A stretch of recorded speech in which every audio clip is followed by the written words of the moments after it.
না ওই কাসেম একটা কথা বললো না, সেই বাংলা প্রবাদটা আমি একটু আমার মতো করে বলছি, সেই তো সব মারলি তাহলে কেন লোক মারলি। আসলে দেখুন, সে সিএ থেকে শুরু করে 370 ধারা থেকে শুরু করে ওয়াকফ বোর্ড থেকে শুরু করে সব জায়গায় মমতা ব্যানার্জি বিরোধিতা করার জন্য, শুধু নাটক করার জন্য বিরোধিতা করেন, কিন্তু তার বলি হলো বাঙালিরা।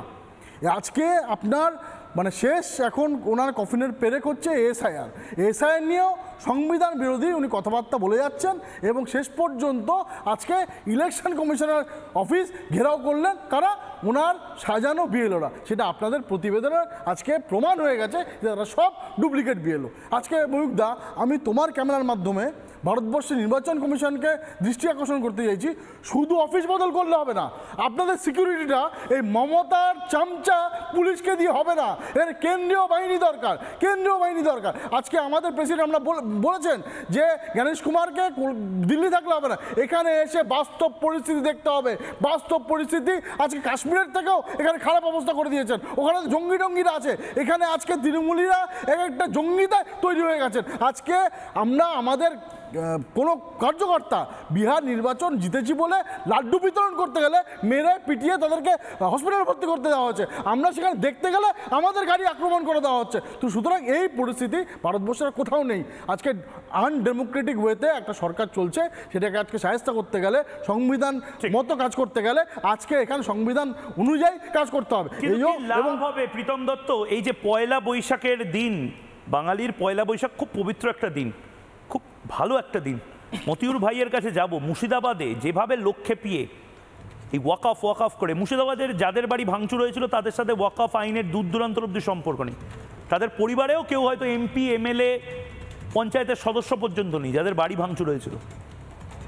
এক মা, তার কথাগুলো না এরমভাবে লেগেছিল সেই দিনও। সেই মায়ের যে রিপোর্ট, সেটা দেখতে দেখতে আমাদেরও গলার কাছে দলা পাকিয়ে এসেছিল। কিচ্ছু দোষ ছিল না, তছনছ করে দেওয়া হয়েছিল ওয়াকফের নামে আতঙ্কে।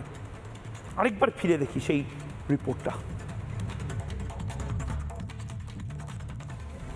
আজ নববর্ষ, আজ বাঙালির আনন্দের দিন, আজ হালখাতা। কিন্তু মুর্শিদাবাদের শামশেরগঞ্জের এই ধুলিয়ান ঘোষপাড়ায় এই দোকানে আজ নেই আনন্দ, নেই হালখাতা। অথচ এখানেই হয়তো আজ হালখাতার উৎসব হতো, নববর্ষের আনন্দ হতো, কিন্তু নবান্ন হতো হয়তো। কিন্তু যে চাল দোকানের তা পড়ে রয়েছে এবং তাতে মাছি ঘুরে বেড়াচ্ছে। শুক্রবারের ঘটনার পর কার্যত গোটা দোকানে, এই গোটা দোকান জুড়ে তাণ্ডব চালিয়েছে হামলাকারীরা।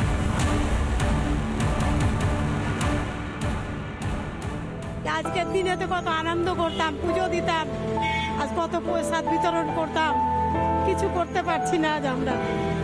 আমাদের এমন অবস্থা করে দিয়েছে যে 4টা পয়সা নাই কাছে, কি 2টো ফল আনবো, কি 2টো পুজো করব, কি ঠাকুর আনবো, কিছু করতে পারছি না আমরা আজকে। এমন আমাদের বুকে পাথর বেঁধে আছি যে আমরা হয়তো প্রাণে বাঁচবো কিনা। আমি হার্টের মানুষ, আমি হার্ট ফেল করিনি, আতঙ্ক হয়ে আছি। যদি এখানে বিএসএফ ক্যাম্প না দেয় তো বোধহয় এটুকুও প্রাণ থাকবে না আমাদের।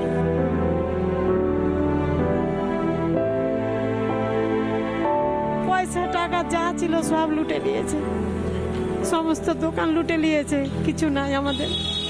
কি দিয়ে পুজো দিব ঠাকুরের?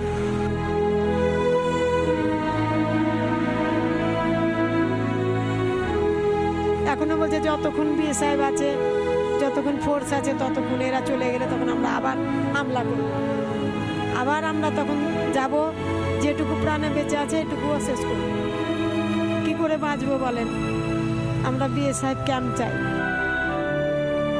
এই যে হাহাকার, বছরের প্রথম দিন, নববর্ষ, হালখাতা, গত বছরের মূর্তি রয়েছে, এবছর সামান্যতম ফলটুকু কেনার বা মূর্তিটুকু কেনার সামর্থ্য নেই, কারণ শুক্রবারের হামলার পর তিনি বুকে পাথর বেঁধে আজ পয়লা বৈশাখের দিন দোকানের সামনে কাঁদছেন।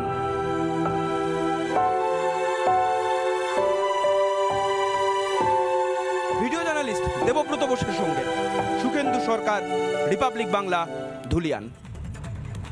নানা ধরনের কন্টেন্ট দেখার জন্য লাইক করুন, শেয়ার করুন আমাদের ফেসবুক পেজ, সাবস্ক্রাইব করুন আমাদের ইউটিউব চ্যানেল। পাশাপাশি অন্যান্য ব্রেকিং নিউজের জন্য অবশ্যই চোখ রাখুন রিপাবলিক বাংলায়।